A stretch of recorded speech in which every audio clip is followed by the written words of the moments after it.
Hey guys, in this video I'm going to show you how to dispute a transaction on Cash App. If you find this video helpful, please consider to like this video and subscribe to my channel. In saying that, let's just jump straight into the video.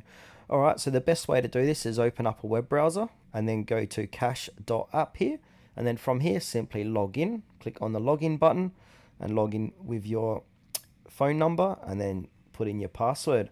From there, click on the activity icon to view your transaction history.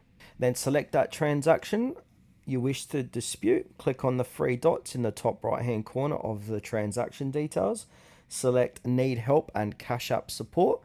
From there, choose dispute the transaction. Then follow the prompts to specify the nature of your dispute, such as unauthorized transaction, goods not received, or items significantly not as described.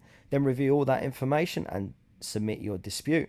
And now I'll give you a quick rundown of the dispute resolution timeline. So Cash App will provide an update within 10 business days, 14 calendar days.